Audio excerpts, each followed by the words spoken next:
Francis Fukuyama, author of the book The End of History and the Last Man. What's it all about? Well, it's an imposing title. The book is about the question of whether there exists such a thing as what I would call history with a capital H.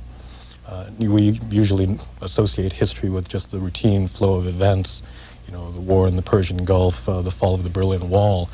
But my book tries to ask a larger question, whether there is such a thing as a history of human society, taking into account the experiences of all peoples in virtually all times, and whether there is a kind of coherent evolution in the nature of those societies as they progress from, you know, very primitive agricultural, tribal societies up through various monarchies and aristocracies, up to the kind of liberal democracy and technologically driven capitalism that we have today. And the end of history refers to what I think still remains a question of whether that process is one that can terminate, whether that evolution, you know, finally culminates in a certain kind of civilization that in a certain sense will be the last civilization that mankind will achieve, because in a certain sense it's it's the right one, it's the one that fits human nature in an appropriate way. And what I argue in the book is that liberal democracy comes much closer to fitting human nature in that sense than virtually any type of prior, form of government or political organization or social organization. You can't pick up a review of your book or some other books. As a matter of fact, the reason I say some other books, I'm looking at a book review of Graham Fuller's book, The Democracy Trap, Perils of the Post-Cold War World. And Paul Johnson, the historian, writes about you instead of Graham Fuller at this point. He says, I doubt if, let me jump that sentence, the Francis Fukuyama thesis about the end of history was one of the silliest ever propounded, and the fuss it caused was inexplicable. What was the fuss all about? Where did it start? Well, I think part of the problem is simply a matter of misunderstanding or misinterpretation of what the end of history represented. The book that I've written grew out of an article that I published in a small magazine called The National Interest 2 years ago, just prior to the fall of the Berlin Wall, when all of these great events were happening in the Soviet bloc.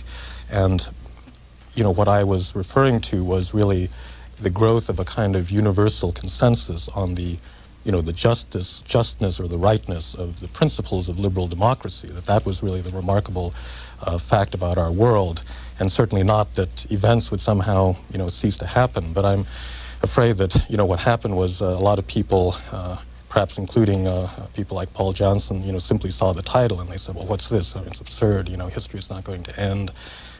We still have wars and poverty and, a lot of struggle in the third world and things of that sort. So, prima facie, it's an absurd thing, and there's a lot of controversy simply over, I think, the misinterpretation. But underneath that, there really is a more serious question that, it used to be that there were many alternative forms of government, monarchies and fascist dictatorships, and, for many years we thought communism was our, major rival, an alternative, type of civilization.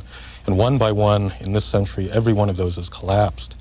And, not every country is a liberal democracy. There are many dictatorships of the right and the left remaining.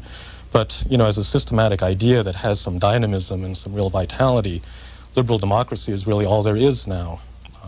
And we've seen that now in the Soviet Union and Eastern Europe, that communism was in a sense undermined by the fact that people did not believe, that was a viable form of government, that it had no legitimacy, and that in fact democratic ideas were the primary ones that people found, exciting and just and worthy of emulation.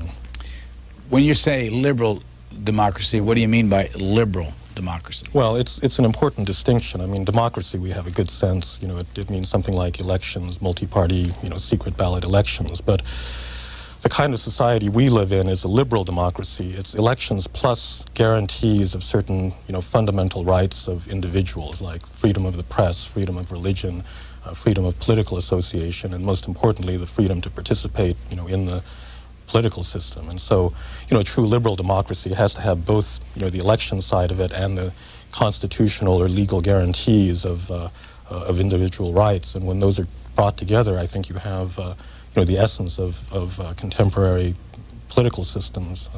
Can you name a democracy that you wouldn't put liberal in front of? Oh, sure. In fact, there are a number of them now appearing in the Islamic world. And for instance, Iran now, Khomeini's Iran, or the post-Khomeini Iran, I think can claim the title to being a more or less democratic country. They have elections of a sort. They're not the fairest elections, but there are elections. But, it's absolutely an illiberal country. Women don't have rights. They can't participate in the political process. There's no freedom of religion. There's certainly no freedom of speech. It's a real, problem in many parts of the Arab world. For instance, in Algeria right now, you're having the struggle between a fundamentalist Islamic group that really, I think, is very likely. I mean, it was expected to win a majority in the election that was taking place. Now, democratically, they were elected, but their program is not liberal. I mean, they have no intention of guaranteeing things like freedom of religion and freedom of speech, and it's a real, problem in that kind of society. If they're elected to power, the first thing they're going to do is to disenfranchise a certain part of the population. And so, it's very important that democracies be liberal democracies as well as, simply based on popular sovereignty. Where were you born? I was born in Chicago. What year? 1952. How long did you live there? Only 2 years. I really grew up in New York City, and then at that point began wandering to various places like a lot of Americans. I went to school at Cornell and graduate school at Harvard. What did you take? What was the subject matter? Well, as an undergraduate, I had a very unusual major. I majored in classics. I spent 5 years learning Greek, essentially to be able to read Plato and Aristotle in the original, and studied a great deal of political philosophy at that time. And you got a master's and a PhD at Harvard? No, I got a PhD at Harvard, but at that point I had switched fields, and so I was in political science in the government department there. What was your dissertation on? Well, it was a very unphilosophical subject. I wrote on Soviet foreign policy, or Soviet foreign policy in the Middle East. And you were born in Chicago, moved to New York. What did your mother and father do for a living? Well, my father worked for many years in the national board of the United Church of Christ. He is, by background a minister. And then later he became a professor of religious studies at Penn State, and then went on to the Chicago Theological Seminary in Chicago. So he had gone to the University of Chicago originally and then returned for full circle in a certain sense towards the end of his career. And my mother, met him originally at the University of Chicago, but at that, later was a mother and a housewife. Where do you live now? I live in Washington. What do you do now? Well, I've spent the last couple of years writing this book. I'm a resident consultant at the RAND Corporation, which is one of the oldest think tanks doing, foreign policy, national security kinds of studies. And that's where I worked before I moved to Washington, where I did studies of Soviet foreign policy and Middle Eastern politics, that sort of thing. Besides your PhD in political science at Harvard and working for the RAND Corporation, what else have you done?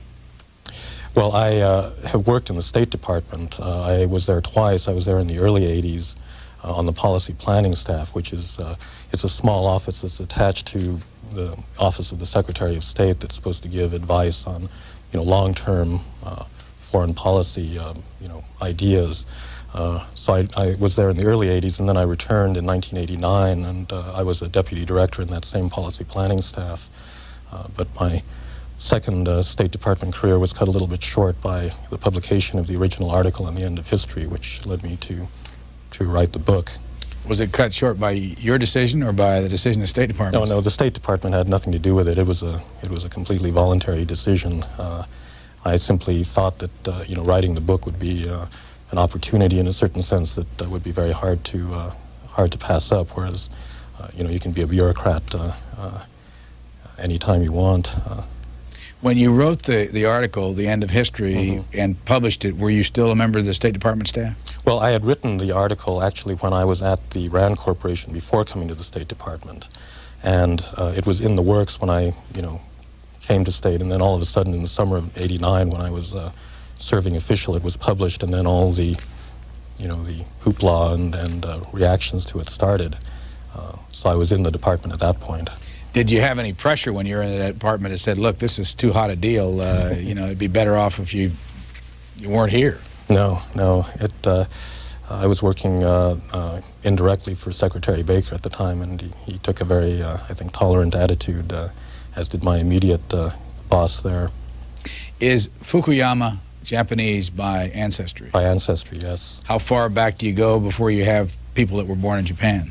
Well, my mother was born in Japan, and she came to this country in 1949, and my father was born in Los Angeles, and his father came in 1905. So it depends on which side of the family you go back to. Back to the book. You have a chart. I don't know if we can get a close-up on it or not. I should have waited till the camera was on you so they could get real close on it. But this chart basically is what? Well, it's a table showing the growth in the number of liberal democracies around the world all the way back to the 18th century. And it really shows a kind of long-term and, I think, a very widespread spread of democratic institutions. Right here, this line long here is 1990. That's right. And all those countries are now liberal democracies, and you can see out here in this area they were not. You can even switch the page here and see some more of them on this page. And again, almost all of them are liberal democracies. What's left? Well, what's left is most of Africa, most of the Middle East, and really the southern two-thirds of Asia, and then you have China and Russia, or the former Soviet Union, which is going through a very traumatic process of democratization. But altogether, I count something in the, it depends a little bit on how you define a democracy, but something in the order of 60 to 63 democracies in the world, which is about something like 2.2 billion people. About 40%, a little more than 40% of the world's population. And that compares in 1790 to only 3 democracies, France, the United States, and Switzerland. So the progress of the spread of democracy, if you take a sufficiently long-term view of it, has been really, quite remarkable. It's a progress that has not been linear or uniform, because we've had, tremendous setbacks, like in the 30s, under the impact of the Depression and the looming outbreak of fascism. Many democracies were overthrown in Europe and elsewhere, and again in the 1960s and 70s in Latin America. You had many democracies that were overthrown. But what the table, I think, shows is that we tend to take a short-term look at the little peaks and valleys, but if you take a longer-term view that looks at the last 200 or 300 years, it's very clear that there is a worldwide trend towards democratic government. Now, what's causing that? Well, I really have 2 very separate explanations that I go into in the book. The first really has to do, in a way, with economics. But if you look around the world, there's an extremely high correlation between, stable democracy and prosperity and the highest levels of, economic development. So if you look at Western Europe, Japan, North America, these are all areas that are both, highly advanced technological capitalist countries, and they're also very stable democracies. And that indicates that there is some kind of a correlation between, a country's ability to industrialize in an advanced way and its ability to sustain democracy. And I think you can account for a lot of the underlying cause of many of the recent transitions to democracy in Spain and Portugal and, in many parts of Latin America, certainly in the Soviet Union, does have to do with the fact that as economic development occurs, as a country industrializes, as it becomes more urban, it becomes therefore more educated. You create a certain kind of middle class that, is raised and trained, to be literate, to, take an understanding of their own affairs. And ultimately, I think people like that, a middle-class society like that begins to demand a certain degree of democratic participation. And you can see it in a variety of countries around the world. In South Korea, you know, the military dictatorship was finally overthrown in the late 1980s, and that came at the end of a period where it had gone through a remarkable, you know, period of economic development. It developed, you know, it's, you know, say 10, 15 years behind Japan in terms of turning itself into a modern, you know, consumer society. And I think at a certain point, you know, people in Korea started to say to themselves, well, it's ridiculous that we have this kind of, you know, military government. We want to be able to participate and to, you know, be a democracy like the rest of the developed world. And, you know, there are other cases of that. So that's one explanation that, you know, forms one of the pillars, in a sense, of my argument. But, you know, the other one is in a way, a more philosophical one, and somewhat more difficult to understand.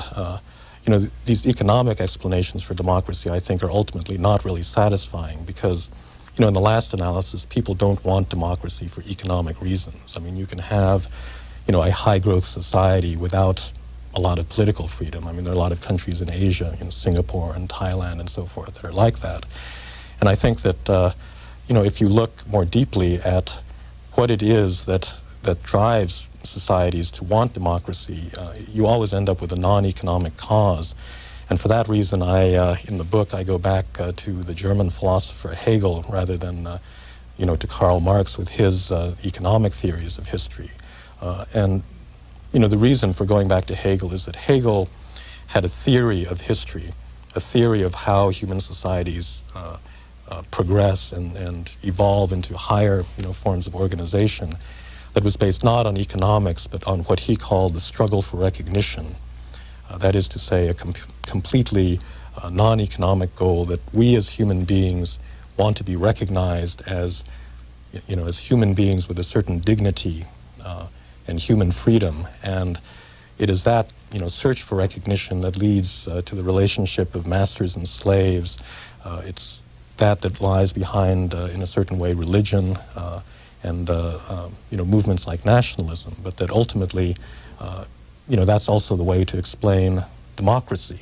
That's why we want democracy. It's not that it, you know, creates capitalist prosperity for us, but that it is a political system that, by giving us individual rights, you know, recognizes our dignity as human beings, and that this is the essential driving force behind democratic revolutions, whether they take place in Eastern Europe or in Asia or in Latin America. When did Hegel live? Well, he lived in the early part of the 19th century and eventually rose to be a professor of philosophy in Berlin in the 1820s. But his life really corresponded to the period of the the French Revolution and the Napoleonic Wars. French Revolution was when? 1789, or it began in 1789 and culminated finally in Waterloo in 1815. You mentioned it a lot in the book. Mm-hmm. For what reason? Well, the French Revolution for Hegel really represented it was the coming of the end of history, so to speak. Now, by the French Revolution, we don't mean just a limited historical event. What we mean is the emergence of what we understand as modern liberal democracy, because in the French Revolution, ultimately, you know, what it was about was a revolution in favor of the principles of liberty and equality. Now, you know, you could substitute the American Revolution for that, because I think, you know, in a kind of ideological sense, those two revolutions were equivalent. I mean, they were both, you know, revolutions to create, you know, what I earlier defined as a liberal democracy, you know, as a political system based on popular sovereignty with, you know, guarantees of individual rights. And for Hegel, the coming of the French Revolution was, you know, the event that heralded the end of history, because it meant that the principles of liberty and equality on which, you know, modern liberal democracy is based had finally been discovered and had been implemented, you know, only in a small corner of Europe, you know, back in the late 18th century, but at least the principle was established. And I think, you know, modern Hegelians would argue that what's happened in the 200 years since the French Revolution is, you know, simply the implementation of those principles around the world. And in other words, we haven't progressed, you know, in any fundamental sense since the French Revolution. At some point, you decided that you were going to write this book and tie it around a lot of historical figures in philosophy. historians, Kant, Hegel, Plato, Aristotle, Nietzsche, Hobbes, Locke. For someone like me, I'm scrambling back to the old days when I first read all this stuff. Why did you decide to do that? And who are all these people? Well, the reason I decided to do that was that, you know, it all began really with the real world. I mean, we had these remarkable events, you know, that we've been living through in the last few years. The collapse of communism, but, you know, before that you had a whole series of democratic revolutions in, you know, in Latin America, in Southern Europe, and so forth. And, you know, it raises certain fundamental questions about whether there is such a thing as a, you know, direction to history, and whether, you know, there's some larger process that somehow the newspapers, you know, miss in their day-to-day commentary. And, you know, it turns out that these questions have all been addressed in the past, and they've been addressed by, you know, the greatest minds or the greatest thinkers in the past. And, you know, a philosopher like Hegel has thought about the question of history. I mean, he's thought about the question of whether there is such a thing as progress, you know, whether we can see human society, you know, evolving through a series of stages. And, you know, it's for that reason that I thought that, you know, now in 1992, it's appropriate to go back to, you know, a dead philosopher from a couple hundred years ago, because he's the one that really posed the question, you know, most acutely and provided a certain answer to it. Did you have to go refresh yourself on what they all said, or that you have it all tucked away up there? Well, of course, you know, in the course of writing a book, I had to, you know, I had to go back to the original text. A lot of them I hadn't really read since I was in graduate school. You know, when I was a graduate student, I was very much interested in political philosophy, and these were all very live authors, you know, for me in many ways. And so I had lived with them in a certain sense, you know, in all the years when I was doing very, you know, day-to-day, you know, policy-oriented things, the sorts of things they do here in Washington. But really one of the pleasures of writing the book was the opportunity to go back and reread some of these political philosophers, and indeed to read a number of books that I hadn't read previously, and to, you know, to actually learn something in the process. Besides Hegel, who of that list that I gave are the most interesting to you? Well, I think the other, you know, the other towering figure that is really by far the most important was the German philosopher Friedrich Nietzsche.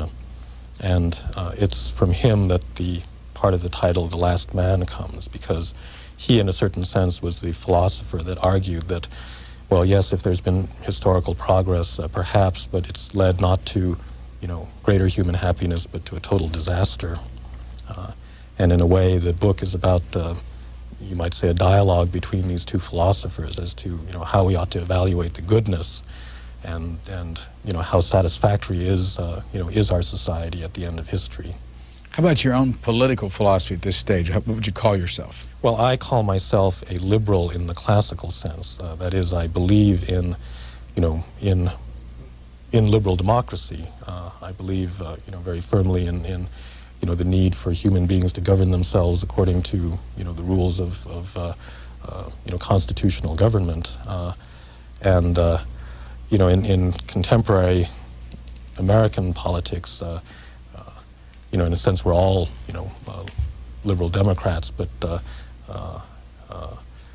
I would say that, you know, I tend to favor a kind of strict, you know, sense of that the power of the state ought to be limited in both, you know, politics and economics. In your acknowledgments, you mention a number of people that the audience may recognize, and I bring them up to ask you if there's a certain thread of philosophy here. Alan Bloom from Chicago, John M. Olin Center for Inquiry into the Theory and Practice of Democracy at the University of Chicago. You know who Olin was? Well, he he was a philanthropist, and there's a foundation that that was established in his name that has funded the Center for the Study of, essentially, it's, you know, the relationship between political philosophy and real world, you know, politics at the University of Chicago, that's headed by Professor Bloom. You also thank Owen Harries, the editor of the journal The National Interest. Who owns the National Interest? Well, the National Interest is a very small magazine devoted to foreign policy that is published by Irving Kristol. there are two companion journals, the public interest and the national interest. And the public interest deals with domestic policy questions, and the national interest deals with foreign policy.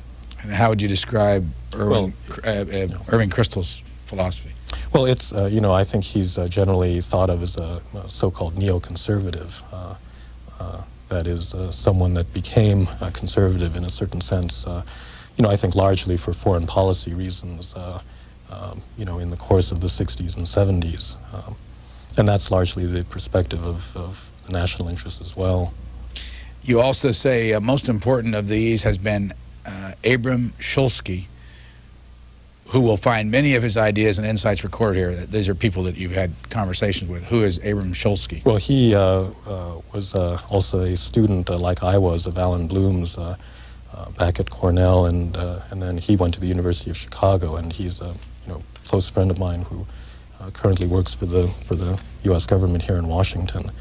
But there's in a certain sense quite a few of us here in Washington that have this kind of common background where we're involved in nitty-gritty policy issues, in our, quote-unquote real lives. I mean, that's what our jobs are about. But we've had a background in political philosophy, and we, think that those issues are very important, and we want to, and it's very good having that kind of a support group in a certain sense, because, you have people that you can bounce these more philosophical ideas off of.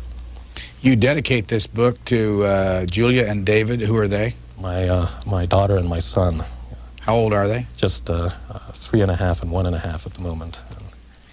And who did you write the book for? What level of understanding? Well, that is a very that was a very hard thing to do in writing this book, because on the one hand, I wanted to address the very difficult philosophical issues. I mean, the question of whether there's a universal history, whether history has a directionality, whether we can say that there's such a thing as the end of history. But on the other hand, I had wanted to make the book accessible to a general reader who was educated, broadly speaking, but not a specialist in either philosophy or political science or any of the topics that I cover. And so, in a way, I had a rather schizophrenic sense of my audience that, on the one hand, it was this general audience, but on the other hand, I knew that there would be a whole battery of specialists, specialists in Hegel and specialists in development theory and economists and sociologists that would also be there with a microscope analyzing the different parts of the book that dealt with those specialties as well. So it was a very challenging thing to do. I think one of the ways that I tried to deal with it is simply by putting the stuff for the specialists in the footnotes, so that the general reader doesn't have to be bothered with references and complicated counter arguments and that sort of thing. So a lot of there's a big apparatus as far as that's concerned, but I tried to stick more to the to the broad arguments that are more generally accessible in the text itself. Let me ask you, this is off the wall, but Paul Johnson criticized you in that review. Paul Johnson, do you know him? No, I don't. I know his books, but I don't know him personally. Okay. I remember reading the Broder-Woodward series on the Vice President, and the Vice President said the book that he has spent the most time with is Paul Johnson's Modern Times. When you hear that, as someone who pays attention to words closely, what does that say to you? Paul Johnson's criticizing you, the Vice President is reading his book. Is there a philosophy there that Paul Johnson has that we should know about? No, I don't think so. I must say, I mean, from the moment my article was published, it was criticized, virtually by everybody. As I said, some of it on the basis of, I think, simple misunderstanding, but there was no particular, political bias to the criticism. That is to say, conservatives and liberals and people in the center all, took issue with different aspects of it. Back in, with the original article, I think conservatives tended to say, well, you shouldn't count communism out, prematurely. There's still a powerful force in the world, that sort of thing. And liberals or people more on the left tended to say, well, this is an inappropriate self-congratulation of, the United States or of liberal democracy or of, the West in general, and it's not really such a perfect society, and, we have a lot of problems yet, and that sort of thing. So it's very hard to to overinterpret the fact that the vice president is reading someone like Paul Johnson and drawing different conclusions, because there are all sorts of political standpoints from which you can come at it. Does someone like you, who is steeped in political science and history and philosophy, sit back and watch the world go by saying, well, that's not a surprise, that that was written about 212 years ago, and I remember where it was, and there's nothing new in the world? Well, I wish I could say that, but the course of world events has been just absolutely remarkable and totally unpredictable in the last 5 or 10 years. If you had asked me 10 years ago, when I was training as a professional, Sovietologist or specialist in that part of the world, is it possible that communism could collapse, by the year 1992? Not only communism, but the Soviet Union itself, I would have said, absolutely ridiculous. It represents a viable, legitimate, alternative form of, of government. It's very strong, internally strong, and I expect it to be around the rest of my lifetime, and I think virtually everyone else did. And that's one of the wonderful things about the world right now, is that all of these developments are happening that nobody really anticipated would happen, and as a result, world politics is just careened off in new directions. I mean, right now in the Soviet Union, in Eastern Europe, you're seeing a very major geopolitical transformation, and I don't think anyone can really predict, what's going to come out at the other end of that. You write a lot about something called the struggle for recognition. Mm-hmm. What's that all about? Well, the struggle for recognition is, in my view, the motor that drives this process of human history. And it's a concept that comes from Hegel, but I don't think you really need to read Hegel to understand it, because there's a very commonplace way that it can be understood. That is to say, all human beings want to be recognized. That is to say, they want other human beings to affirm their value or their goodness or their dignity or their freedom. And according to a philosopher like Hegel, history starts because of a struggle. It begins with a battle, a conflict over recognition, where in a sense, one caveman gets up and says to the next caveman, I want you to recognize me, that I'm greater than you, I'm your lord and master, and they fight over that. And according to Hegel, the result of that is a relationship of master and slave, because one of these early men submits and the other, wins the victory, and so you have this very unequal relationship of lord and master that, on the one hand, and slave on the other, that that grows up. But all of the major phenomenon of human history can be understood in a certain sense as a form of recognition. I mean, we all want recognition of our own value. For instance, something like contemporary nationalism is not driven by any kind of economic motive. It's driven by the nationalist desire that his nation, his group, his ethnic group, whatever, be recognized as a nation among others. So in Lithuania, for example, we've just seen a very vivid recent example of this, that the Lithuanians didn't want greater wealth, or in fact their struggle for national independence cost them a lot in terms of their wealth and their economic development. What they wanted was recognition of their status as an equal among other nations. And it's an extremely powerful force. I mean, you can see it, tearing apart Yugoslavia today, that the Croats and the Slovenes, want national recognition. The Serbs in those areas want, recognition for themselves. And so, I think you can see much of the 20th century, all these, nationalist wars as in a way, a manifestation of the same basic desire for recognition, for human recognition. And so it stands at the core of a lot of what's evil and unjust and leads to violence in our world. Or religion, in a certain sense, can be understood as a form of recognition, because a religious believer wants other people to recognize his gods and his idols and his sacred practices. Does everybody want to be recognized? Well, I think that is the argument, that it is at the core of our humanity that in a certain sense, that is what makes us human beings, much more so than other aspects. For instance, we have an animal side. We need to sleep, we need to eat, we need shelter, sex, we need a lot of biological sorts of things. But what makes us uniquely human is our desire to be recognized by other people. And this is ultimately what leads us into political life, because politics is really about recognition. It's a struggle for recognition. You've got a paragraph talking about the end of history, and I'll read a little bit of it. The end of history would mean the end of wars and bloody revolutions. Agreeing on ends, men would have no large causes for which to fight. They would satisfy their needs through economic activity, but they would no longer have to risk their lives in battle. They would, in other words, become animals again, as they were before the bloody battle that began history.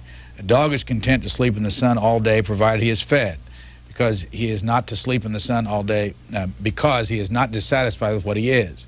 He does not worry that other dogs are doing better than him, or that his career as a dog is stagnated, or that dogs are being oppressed in a distant part of the world. If man reaches a society in which he has succeeded in abolishing injustice, his life will resemble that of a dog. Finally, human life then involves a curious paradox. It seems to require injustice, for the struggle against injustice is what calls forth what is highest in man. Well, that's right. That is a central paradox of human life, because in a certain sense, if we can achieve what we all want, a perfectly just society where all men are recognized, and treated equally, in which there's great material prosperity, in a certain way that robs us of, a very important side of life, which is the side that wants to struggle, that wants great causes, that wants to act and to live and to die for ideals, for higher causes, or that somehow wants to transcend, just the satisfaction of the body and its needs and that sort of thing. So I think that's, the essential paradox of, the end of history, or the good life, the good society at the end of history, that, by its very success, it robs man of something that's very important to him. Do you examine yourself as you're talking about human beings in this, and as you're going about your task, do you say, I fit in there? Well, sure. I mean, what's your need for recognition? Well, it's, as I said, it's universal, and of course it applies, to me as well as anyone else. Now, I don't struggle for recognition by getting into, battles, literally violent battles. I mean, we're at a different stage of civilization than that. But you can struggle for all sorts of things. I mean, you can struggle to write, the most serious book on politics and philosophy, or the struggle for recognition, I think, permeates everything, and what makes it important is it's really the basis for any kind of human excellence. That is to say, you don't become, a great pianist or an opera singer unless you, in some sense, want to be recognized as that. That's really the underlying motive that drives people to, to spend all that time in disciplining themselves and practicing and doing things that are extremely difficult. When you wrote the original article that got everybody interested a couple years ago, did you like that? Did you like the reaction? I mean, here you were getting recognition for your talent. Sure. Well, that gets into another complicated issue, which is the quality of recognition, because you can be recognized for all sorts of things. I mean, you can be recognized as a pop star, or you can be recognized as, the greatest, serial killer in North America. I mean, there are all sorts of forms of recognition. And, in the end, you have to ask the question, are there certain forms of recognition that are, inherently more pleasing or more satisfactory than other kinds? And I think that, of course, it's gratifying to be recognized, in the popular press or by the media, or to go on, television and that sort of thing. But, there's really a higher form of recognition that comes from, a recognition by people that really understand your argument, that can interact with it, that can, appreciate, all of the nuances and the structure and the detail and that sort of thing. And I think that's really the form of recognition that, if you're writing a book of the sort that I've done, I mean, that's, what will be important, unless the, the kind of immediate, sort of pop culture, media kind of recognition. What do you think of the reaction to the reviewers and the the press and all about the book so far? Well, it's still, you know, at this moment a little bit early to say. I think that there, at least, you know, one thing I've been happy about is that there has been a certain recognition that what I'm trying to do is not, you know, simply rehash arguments from a couple of years ago, you know, the question of whether democracy is really breaking out all over the world and that sort of thing, because that's, you know, I think that's a somewhat old argument, but to, you know, move the discussion to, you know, the question of what, you know, what is the meaning of our democracy now? I mean, should we be happy with it, and what is the reason that we desire democracy? And, you know, to move to questions like the struggle for recognition, is that an appropriate way to understand, you know, what's going on in the world and why, you know, there have been these democratic revolutions in, you know, in different parts of the world. How do you like this cover? It's not bad. Do you have any sense of why they decided to do a black cover with red letters? And well, I think the idea was that it would simply be a striking jacket that would be quickly recognizable, and it has a certain seriousness to it. do you have a plan from here as to how to continue the discussion on what you're writing about? Well, not really a plan. I'm going to be talking about this book, in this country, and then it's being published in about 14 foreign countries, at the same time, and so there are going to be little. I mean, that's one of the interesting things about this particular idea, is it stirred a comparable degree of debate and controversy in a lot of places outside the United States as well. And I think that's going to preoccupy me. But I will be continue to be interested in this general problem of democracy and where it fits into our contemporary world. Tell me if I'm pronouncing this right, because you use this a lot. Is it thymos? Thumos. Thumos. Yes. I knew I'd have it wrong. Megalothumia. Megalothumia. What is it? Well, thumos is it's a Greek word that comes from Plato that represents a certain part of the soul. That it is the part of the soul, or to put it in modern terms, it's a part of the personality or the part of the human psyche that precisely demands recognition. And according to Plato, there are three parts of the soul. There's the desiring part, so we understand what that is. It's like the part that desires food and water and so forth. And there's reason, human capacity to calculate and to make decisions based on fundamental logic, this sort of thing. But Plato says that there's a third part of the soul, which is thumos, which essentially is, in a way, it's the source of self-esteem. It's the valuing part of the soul. It's the part of the soul that says, yes, I am a human being, I have a certain dignity or worth, and I am proud of that worth. And it's impossible really to reduce, any understanding of human psychology simply to desire and reason alone. And, there's a very important assertive side of the human personality that, that wants recognition and demands, that other people recognize me at my worth, at my understanding of what I'm worth. Now, megalothumia is a word, it's another Greek word, but one that I made up myself. Megalos in Greek means great, and thumia, refers to thumos. And megalothumia is a word meaning the desire to be recognized as greater than other people. And in my view, this is, in a way, the sense of both things that are good about politics and things that are bad about it, because a tyrant is, in a way, a prototype of the person that wants to be recognized as greater. You get specific on page 316 here, and you're talking about capitalism, and you say, at the level at which entrepreneurs like Henry Ford, Andrew Carnegie, or Ted Turner operate, consumption is not a meaningful motive. One can only have so many houses and cars and wives before one loses count. Such people, of course, are greedy in wanting even larger amounts of money, but the money is more a token or symbol of their ability as entrepreneurs rather than a means to acquire goods for personal consumption. That's right. I mean, I think, when you understand, these great entrepreneurs or founders of big industrial empires, what's going on is not, simply, as is commonly portrayed, greedy people wanting more and more. I mean, it really comes out of this part of the soul that's called thumos. I mean, they want recognition. A guy like Ted Turner, at this point, I mean, in his career, he has all the money that he can possibly use. I mean, what he wants is, I don't know if it's being Times Man of the Year exactly, but, he wants people to think of him in a certain way, that, he's the man that founded CNN, that created an entirely new media business that, has done something that the networks could never do. I mean, that's pure recognition.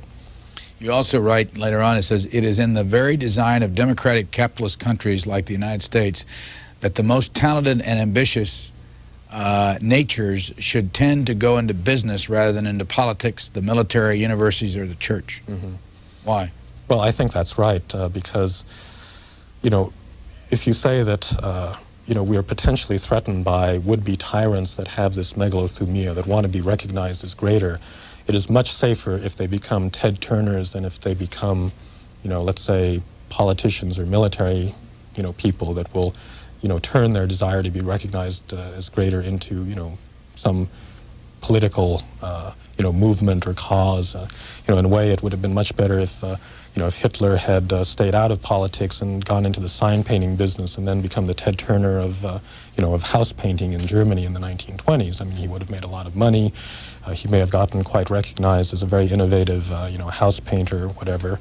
And we would have been spared, a lot of the fascist politics of that period. And I think that, part of the wisdom of the American founding was an understanding that, this kind of business activity would be able to absorb the talents and ambitions of, of people that were inclined in that fashion, but turn it to a kind of public good so that, they produce wealth for, the rest of society. But the main thing is that they're kept in an occupation that uses their ambitions and talents and gives it a certain outlet without creating a political tyranny as a result.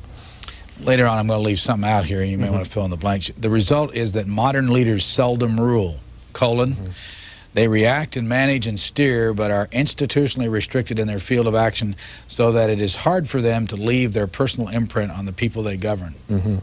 Well, I think you can see that, in our country, that we have a constitutional system that is essentially designed to constrain ambitious people. It's designed to constrain people with megalothumia, the Napoleon or the Stalin or the Saddam Hussein that, would enter American politics and want to, turn it into some kind of a, dictatorship. And that's why we have this system of checks and balances and the three branches of government and that sort of thing to constrain political ambition. First of all, ambition is pushed into the area of business and economic activity. And for those that are not satisfied by it, they have, the system where they have to go around, as they're doing in New Hampshire, kissing babies and promising, voters, that they'll deliver on certain goods, but completely constrained by a system of law, that forces their political energies into certain very safe, and well, perhaps not productive, but at least not terribly harmful directions. And that's, in a way, the genius of our political system. When you got into politics back here, and why did you get into politics? Well, because, I was really a foreign policy specialist, and it seemed to me that the gravest issues, at that time were those of war and peace, U.S.-Soviet relations, the arms race, instability in the Middle East, that sort of thing. How close did you work to George Shultz? Well, I worked, several bureaucratic layers down from him, but I was a member of the policy planning staff and worked on, at that time, mostly on Middle Eastern issues. What about Jim Baker? Well, I was one level up, but in a way in a more central role, because I was working on U.S.-Soviet relations and German unification and a variety of issues like that. Do you have any desire to take another couple jumps up? I mean, are you going to stay with this stuff for a long time? Well, I don't know. When I quit the government to write this book, I had always intended to go back into government, when it was over. But in a certain way, I've had such a good time writing it that, I think that maybe that, I'd like to do more of it. Well, I forgot my train of thought. I had a question I wanted to ask you. I want to go to another chapter. Why the chapter titled A Vacation in Bulgaria? Well, that is a, it's a chapter that is in the section that describes, what the struggle for recognition is. And the important point that I was trying to make, in that section is that, in a way, the real problem with communism, with communist societies, was not that they were economically inefficient or didn't, produce a West German standard of living for East Germans. The problem was a kind of moral one, that it forced people to make compromises with themselves, with their thumos in a way was compromised. They could not rise above themselves precisely because these communist governments dangled a kind of consumer culture in front of them. It wasn't a very rich consumer culture, but they dangled things like a better apartment or a refrigerator or possibly a car or a vacation in Bulgaria. I mean, that's their equivalent of the Grand Bahamas. In front of people, and it said, look, if you people want to be parts of this system, if you want to have a successful career, if you want to get along, if you want your vacation in Bulgaria, then you have to sign this petition denouncing your colleagues, or you have to shut up, when you see someone being, unjustly persecuted by the party, and that sort of thing. And, I think if you look at the writings of someone like Václav Havel, you'll see that that's precisely what he identifies as the real evil of the system. I mean, it wasn't that, it produced shoddy goods and no food on the shelves. It was that morally it was a bankrupt system because it really made people accept this Faustian bargain, in a sense, to trade away their souls for the sake of a few, meager consumer goods. You used the greengrocer story with Mr. Havel to make a point. What was it? Well, he tells this very, amusing story in a essay that he wrote while he was still in jail called The Power of the Powerless, in which a greengrocer hangs a sign in front of his window that says, "Workers of the world unite," and Havel goes into some of the psychology behind why he should do a thing like that. And he said, well, does he really believe that the workers of the world should unite? And he says, well, no. The real reason that the greengrocer did it is that he's afraid. He's afraid that if he doesn't put that sign in his window, then the communist authorities will come and, they will harass him or threaten him with jail or various other, terrible things that they could do to him. And Havel says, what the sign really says, if you can look beneath the surface, is not "Workers of the world unite." It is, "I am afraid.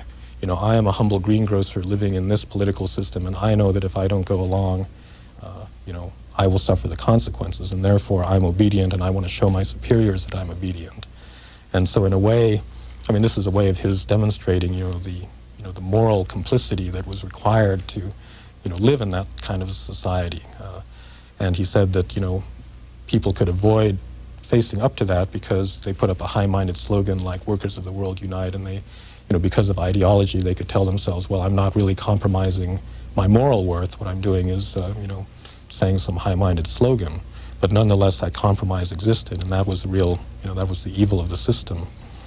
You said that you learned a lot of Greek and you were able to read Greek. Can you still read it? No, I haven't. I haven't used any of my Greek in probably 10 years now. Could you speak it or just? Well, what I learned was not modern Greek, but Attic Greek, which was the Greek that they used in 5th century Athens.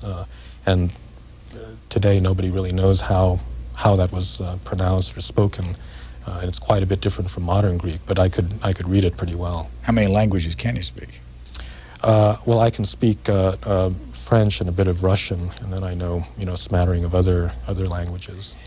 We're about out of time. Given your knowledge of Russia, what do you think is going to happen? What's your guess?